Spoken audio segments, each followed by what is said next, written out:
Hello everyone and welcome to three vertical dots. आज की इस वीडियो में हम फर्दर जो है वो अपनी पिछली डिस्कशन को कंटिन्यू करेंगे। जो पिछली वीडियो में हमने इस्टेब्लिश की थी कुछ चीज़ें, हमने क्लासेस और ऑब्जेक्ट्स के बारे में डिस्कस किया था, उनका इंट्रोडक्शन लिया था, एक बेसिक सी क्लास बनाई थी और फिर हमने उस क्लास में कुछ मेथड्स का इजाफा किया था जो कि डिफरेंट जो है वो काम करते थे। अब इसको फर्दर हम लेके चलते हैं। सपोज़ हम जो हमने लास्ट जो डिस्कशन थी उनमें पॉइंट्स की क्लास यूज़ की थी और पॉइंट्स का फिर हमने आपस में जो डिस्टेंस फ्रॉम द ओरिजिन और इस तरह के मेथड से काम किया था।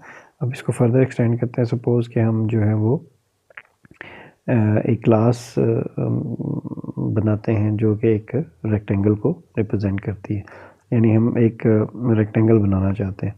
और अब इस रेक्टेंगल को बनाने के लिए हमें जो है वो ज़ाहिर सी बात है कुछ एडिशनल पैरामीटर्स रिक्वायर्ड होंगे। एक तो इसको रेक्टेंगल को बनाने के लिए 2-3 डिफरेंट मेथड्स के ज़रिए हम रेक्टेंगल बना सकते हैं। पहला तो ये है कि हमारे पास जो है वो रेक्टेंगल का साइज़ हो। दूसरा ये है कि उसके 2 कॉर्नर्स की इंफॉर्मेशन हो। ये तरीका हो सकता है। तीसरा ये हो सकता है उसकी जो है वो हाइट और विड्थ हमारे पास हो। तो उसके ज़रिए हम रेक्टेंगल बनाएं। हम ये सपोज़ कर रहे हैं कि जो रेक्टेंगल है ये इधर वर्टिकली ओरिएंटेड है या हॉरिजॉन्टली ओरिएंटेड है, किसी एंगल पे नहीं है, अपनी आसानी के लिए। तो अगर हमने क्लास बनानी है तो जो कन्वेंशनल तरीका है एक बनाने का रेक्टेंगल, तो उसको हम फॉलो करें तो हमें रेक्टेंगल के लिए उसकी एक जो टॉप कॉर्नर है उसकी पोजीशन चाहिए होगी कि वो किस पॉइंट पे है, मतलब उसका एक्स कोऑर्डिनेट क्या है और वाई कोऑर्डिनेट क्या है, और फिर उस रेक्टेंगल की हाइट कितनी है और उसकी विड्थ कितनी है। यानी ये 3 चीज़ें हमें ट्रेडिशनली रिक्वायर्ड हैं कि हम एक रेक्टेंगल बना सकें। इसको अगर प्रोग्राम के फॉर्म में लिखें तो आप देखिए कि हमने जो है वो एक क्लास डिफ़ाइन की रेक्टेंगल की, उसकी डॉक स्ट्रिंग दे दी कि जो एक क्लास जो है वो रेक्टेंगल को मैन्युफैक्चर करेगी। उसी तरीके से हमने इनिशियलाइज़र जो है वो मेथड दिया, उसमें पहला पैरामीटर सेल्फ का रखा, पोजीशन जो बेसिकली वो पॉइंट होगा कि उसका एक्स वाई कोऑर्डिनेट क्या है, फिर उसकी विड्थ होगी और उसकी हाइट होगी। ये हमने वो उसके एट्रीब्यूट्स जो हैं वो डिफ़ाइन कर दिए। अब इन एट्रीब्यूट्स को जो है वो इनिशलाइज कर दिया कि सेल्फ डॉट कॉर्नर जो है वो पोजीशन होगी, सेल्फ डॉट विड्थ, इसकी विड्थ जो है वो w होगी और इसकी हाइट जो है वो h होगी। इसी तरीके से हमने जो अपना लास्ट टाइम भी str फंक्शन बनाया था, जो स्ट्रिंग कन्वर्टर फंक्शन बनाया था, उस मेथड को इनकॉर्पोरेट करते हैं यहाँ पे कि अब ये रिटर्न करेगा 0 1 2, यानी ये 3 चीज़ें रिटर्न करेगा। क्या क्या? सेल्फ डॉट कॉर्नर और सेल्फ डॉट विड्थ होगी और उसके बाद फिर हाइट होगी। यानी अब जो भी ऑब्जेक्ट बनाया जाएगा इस क्लास का, वो ऑब्जेक्ट बेसिकली उसके लिए 3 चीज़ें रिक्वायर्ड होंगी। एक उसका कॉर्नर रिक्वायर्ड होगा, फिर उसकी विड्थ रिक्वायर्ड होगी और उसकी हाइट रिक्वायर्ड होगी। अब इसका ज़रा हम कोई एक जो है वो बनाने की कोशिश करते हैं। सपोज़ एक बॉक्स नाम का हमने वेरिएबल लिया, उसमें हम इसका ऑब्जेक्ट स्टोर करवाते हैं। हमने इसको कॉल किया इस फंक्शन को, सॉरी इस कंस्ट्रक्टर के ज़रिए हमने इस ऑब्जेक्ट बनाया रेक्टेंगल का, और उसमें पॉइंट ऑब्जेक्ट दे के जिसकी वैल्यू 0 0 है और उसकी विड्थ जो है वो, यानी वो ओरिजिन पे ही खड़ा है और वहाँ से उसकी जो विड्थ बनती है वो 100 है और उसकी हाइट जो है वो 200 है।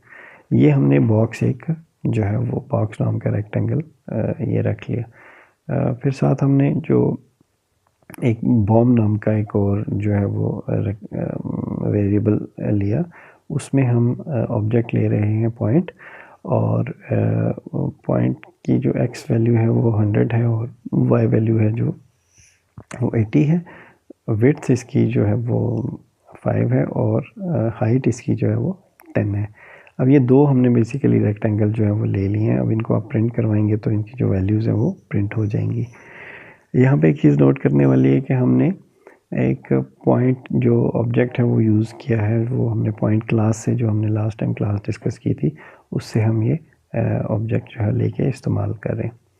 अब अगर इसको प्रिंट करवाएंगे तो जो इसकी वैल्यू आएगी बॉक्स में आ जाएगा, आपके पास पहले पॉइंट आ जाएगा जो उसका ओरिजिन है, बेसिकली एक्स वैल्यू 0 है और वाई वैल्यू 0 है, और उसकी जो विड्थ है और उसकी जो हाइट है वो आ जाएगी।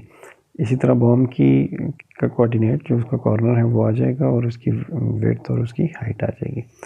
अब इसको थोड़ा सा एनालाइज कर लेते हैं कि ये हमने क्या किया है। अगर हम डॉट ऑपरेटर को यूज़ करें और बॉक्स के कॉर्नर का एक्स, यानी box dot corner dot x का मतलब ये होगा कि हमारा जो बॉक्स है जो कि रेफ़र कर रहा है एक रेक्टेंगल को, उसका जो पहला पैरामीटर जो कॉर्नर है उसका जो एक्स पैरामीटर है उसकी बात हो रही है। यानी ये जो हमारी डॉट ऑपरेटर होगा वो इस तरीके से इस चीज़ को वो बयान कर रहा होगा। नीचे डायग्राम में इसका जिक्र भी है। यानी हम अगर एक्सेस करते हैं एक्स को तो इसका मतलब ये है कि बॉक्स जिसमें जो कि एक पूरा का पूरा उसका जो रेक्टेंगल का ऑब्जेक्ट है जिसमें अंदर विड्थ हाइट और कॉर्नर है, उसके कॉर्नर का एक्स जो पैरामीटर है उसका जिक्र हो रहा है। यानी इस तरीके से हम सीक्वेंस में जो है वो उसको एक्सेस कर सकते हैं। अब एक चीज़ जो याद रखने वाली है वो ये है कि जो ऑब्जेक्ट्स हैं वो म्यूटेबल होते हैं, उनकी वैल्यूज़ को चेंज किया जा सकता है। अब उनकी वैल्यू को चेंज करने के लिए सिंपली आप अगर सपोज़ आपके पास जो भी विड्थ थी और जो भी हाइट थी उसमें अगर आप तब्दीली करना चाहते हैं तो बॉक्स डॉट विड्थ में आप 50 का इंक्रीमेंट कर रहे हैं और बॉक्स डॉट हाइट में आप 100 का इंक्रीमेंट कर रहे हैं। इससे क्या होता है कि आपकी जो बॉक्स की विड्थ और हाइट जो है वो इंक्रीज़ या डिक्रीज़ आप कर सकते हैं। अब ये डायरेक्ट करने के बजाय इसका जो बेहतर तरीका है कि आप इसको इनकैप्सुलेट करें अपनी क्लास के अंदर। क्लास में इनकैप्सुलेट करने के लिए, यानी अपने बॉक्स को बड़ा या छोटा करने के लिए आपको या उसको मूव करने के लिए आपको मेथड्स जो हैं वो डिफ़ाइन करने पड़ेंगे। अब वो मेथड हम डिफ़ाइन कर लेते हैं। सपोज़ ग्रो का एक मेथड है जो कि बॉक्स को ग्रो या श्रिंक कर देता है या उसको बड़ा कर देता है। 3 आर्गूमेंट हम इसमें ले रहे हैं। पहला वही सेल्फ का आर्गूमेंट, दूसरा जो विड्थ करनी है, विड्थ बढ़ानी है कम करनी है, और हाइट लेंगे जो बढ़ानी है कम करनी है। सिंपली उसको हम इंक्रीमेंट कर देंगे अपनी सेल्फ डॉट विड्थ को जो डेल्टा विड्थ है उसके साथ, और सेल्फ डॉट हाइट को डेल्टा हाइट के साथ। ये करने से आपका जो बॉक्स है वो बड़ा या छोटा हो जाएगा। अगर आप उसको इनको पॉजिटिव विड्थ देंगे तो बड़ा हो जाएगा, नेगेटिव विड्थ देंगे तो छोटा हो जाएगा। यानी जो ऑलरेडी उसकी विड्थ थी उसमें कमी या बेशी हो जाएगी। इसी तरीके से जो ऑलरेडी हाइट थी उसमें कम या ज़्यादा हो जाएगा। और दूसरा जो मेथड है वो मूव का मेथड है। मूव मेथड में हम क्या कर रहे हैं कि बेसिकली हाइट विड्थ को जो है वो उसकी हाइट और विड्थ को छेड़ने के बजाय हम बेसिकली उसकी लोकेशन को चेंज कर रहे हैं। लोकेशन चेंज करने का मतलब ये है कि उसकी एक्स एक्सिस और वाई एक्सिस में हम कोई ना कोई तब्दीली कर रहे हैं। तो वही 3 पैरामीटर, सेल्फ पहला डिफेक्टो पैरामीटर है हमारा, फिर एक्स और डी एक्स और डी वाई है, यानी जो डेल्टा एक्स और डेल्टा वाई है या तब्दील जो करना है एक्स और वाई वो हम दे लेंगे। तो self dot corner dot x में इंक्रीमेंट कर देंगे जो भी हमें एक्स की वैल्यू मिल रही है उसको, और self dot corner dot Y में हम वाई की वैल्यू भी जो है वो इंक्रीमेंट कर देंगे। अब इसको ज़रा इस्तेमाल करके देखते हैं।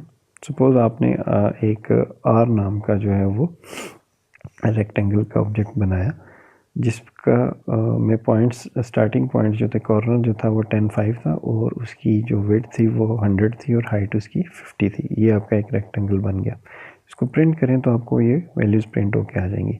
अब आर को हम चेंज करना चाहते हैं। हमने आर डॉट ग्रो जो है वो मेथड कॉल की और उसको 25 और -10 दे दिए। 25 का मतलब ये है कि उसकी जो विड्थ है वो 100 के बजाय उसमें 25 ऐड हो जाए, यानी 125 हो जाएगी, और उसकी जो हाइट है वो -10 हो जाएगी। यानी ऑलरेडी 50 है तो उसमें से 10 निकल जाएगी, 40 हो जाएगी। तो अब आप आर को प्रिंट करेंगे तो देखें उसके कोऑर्डिनेट्स वही हैं, कॉर्नर पोजीशन वही है, जबकि उसका जो विड्थ है वो 25 पॉइंट इंक्रीज़ हो गई है और उसकी जो हाइट है वो 40 पॉइंट हो गई है, यानी 10 पॉइंट डिक्रीज़ हो गई है। इसी तरीके से इसको मूव करवाना चाहते हैं तो आपको एक्स और वाई कोऑर्डिनेट्स देने पड़ेंगे। जैसे ही आपने ये किया, इसको एक्स और वाई की वैल्यूज़ पास ऑन की और दोबारा इसको प्रिंट करवा के देखें तो आपकी जो एक्स कोऑर्डिनेट है उसमें से 10 माइनस होके 0 हो गया। पहले 10 था, अब 0 हो गया। और जो आपका वाई कोऑर्डिनेट है उसमें 10 का इजाफा हो गया, यानी पहले 5 था 15 हो गया। तो ये बेसिकली आपने जो है वो इस तरीके से आप अपने दो मेथड्स के ज़रिए आप इसको जो है वो चेंज करवा रहे हैं। अपने बॉक्स को मूव भी करवा सकते हैं और उसकी जो साइज़ है उसमें भी तब्दीली कर सकते हैं। अब एक इम्पॉर्टेंट चीज़ हम डिस्कस करते हैं, वो है सेमनेस। सेम का जो वर्ड है ये अपने अंदर दो तरह के मीनिंग्स रखता है। अब ये सेम का मतलब एक जैसे भी हो सकता है और सेम का मतलब एक ही हो सकता है या बराबर भी हो सकता है। कैसे? फॉर एग्ज़ाम्पल, अगर कोई शख्स ये कहे कि दो लोग हैं और उनके पास सेम कार है, एलेक्स और बॉब के पास जो है वो सेम कार है, तो इससे मतलब ये है कि जो एलेक्स के पास कार है वो जिस कंपनी की है, बॉब के पास भी उसी कंपनी की कार है। एलेक्स के पास जिस ईयर का मॉडल है या उसकी मैन्युफैक्चरिंग जिस मॉडल की है, बॉब के पास भी वही है। और एलेक्स के पास जिस कॉन्फ़िगरेशन की या जिस पावर की कार है, उसी पावर की या उसी कलर की, या तो ये एक सेमनेस का एक मीनिंग है। लेकिन अगर कोई ये शख्स कहे कि एलेक्स और Bob have the same mother, तो इसका मतलब ये नहीं है कि एलेक्स की और बॉब की जो माँ है वो एक जैसी है, नहीं, वो उसका मतलब दोनों की माँ एक ही है। अब ये एक ही है और एक जैसी का वर्ड सेम से ही आप देखें कि इसी में दोनों के मीनिंग्स निकल रहे हैं।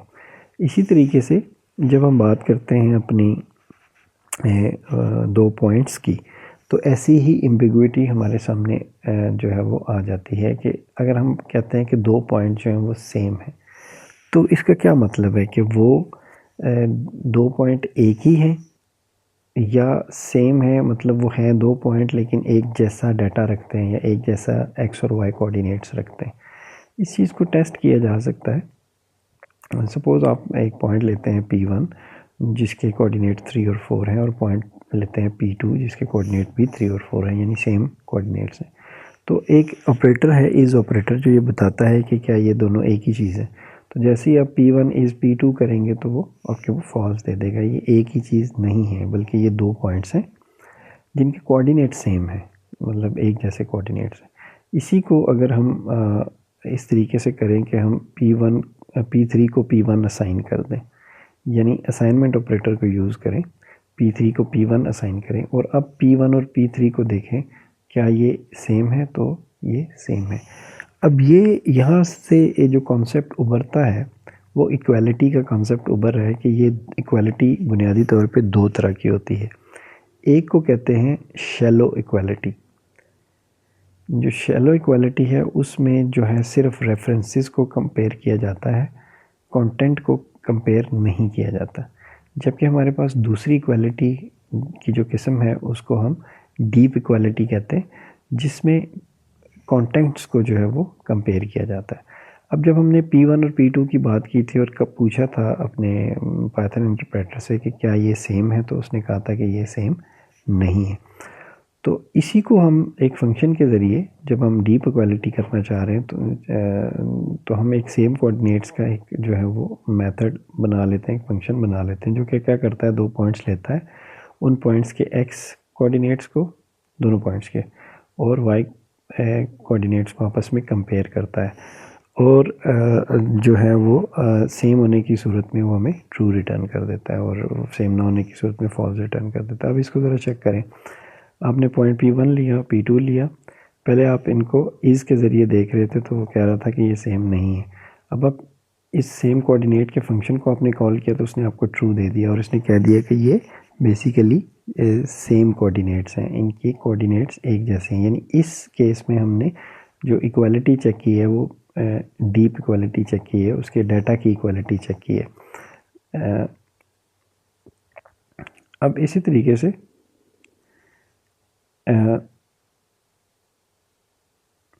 पाइथन जो है वो अपने जो डिज़ाइनर्स हैं या अपने इस्तेमाल करने वाले जो हैं पाइथन को, उनको ये अपॉर्चुनिटी देता है, एक फ़ीचर देता है कि वो अपने जो ऑपरेशंस हैं, इक्वालिटी का ऑपरेशन है फॉर एग्जांपल, या जो हमारा ग्रेटर देन लेस देन का जो ऑपरेशन है, उससे क्या मतलब निकालना चाहते हैं, उसको कैसे इस्तेमाल करना चाहते हैं, तो वो इस चीज़ को कि हमें जो है वो काफ़ी सारी जो है ऑप्शन देता है। हम इसको चेक करते हैं, पहले एक एक्सपेरिमेंट करके देखते हैं। हम देखते हैं कि हम 2 पॉइंट्स लेते हैं, उन पॉइंट्स को इक्वल, यही जो इक्वल ऑपरेटर है, स्टैंडर्ड इक्वल ऑपरेटर, उसके ज़रिए चेक करते हैं कि वो हमें क्या रिज़ल्ट देता है। फिर हम 2 लिस्ट्स लेते हैं और उनको इसी इक्वल ऑपरेटर से गुजारते हैं तो चेक करते हैं।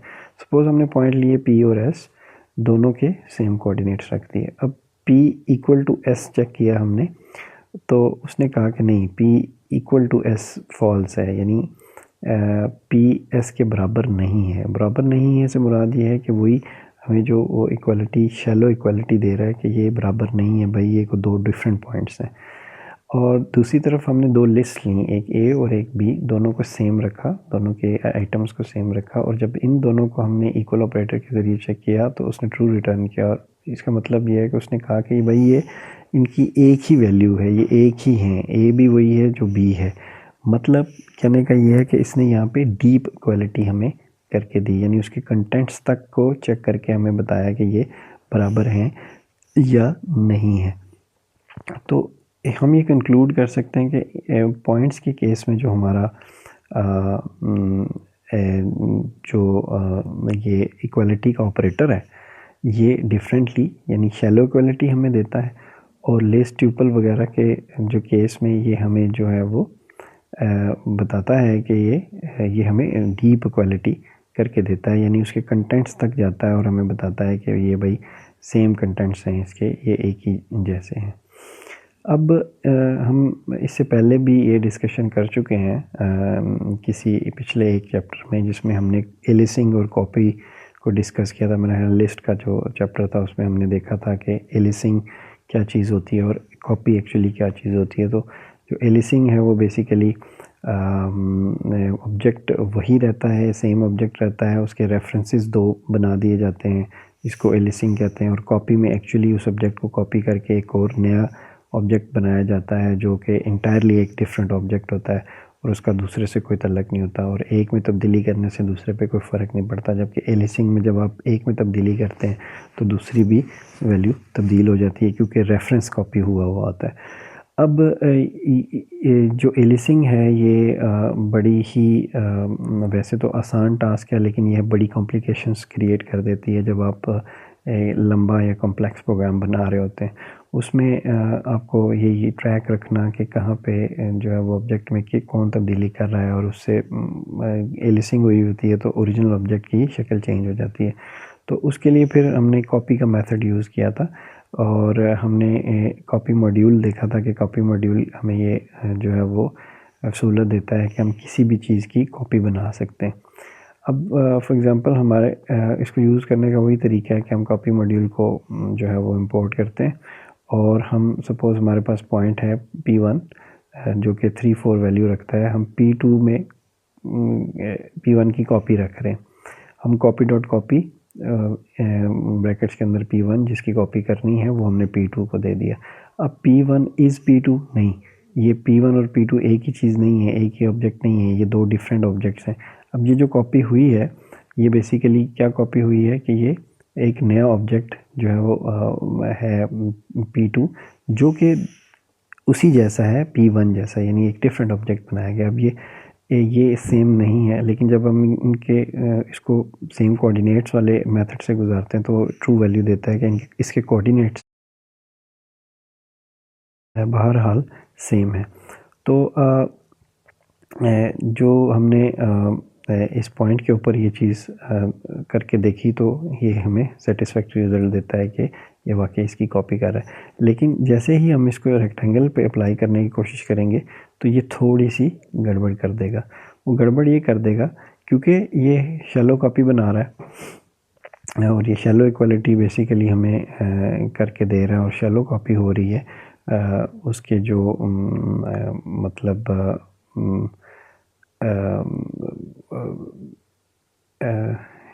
कि वो जो ऑब्जेक्ट्स हैं वो उठा के उसमें डाल के दे रहा है, ऑब्जेक्ट के जो सॉरी एट्रीब्यूट्स हैं वही एट्रीब्यूट उठा के उसमें डाल में के दे रहा है। तो जब हम इसको रेक्टेंगल पे अप्लाई करने की कोशिश करेंगे तो रेक्टेंगल पे थोड़ी गड़बड़ हो जाएगी, क्योंकि रेक्टेंगल में एक हमारे पास जो है वो जो पॉइंट है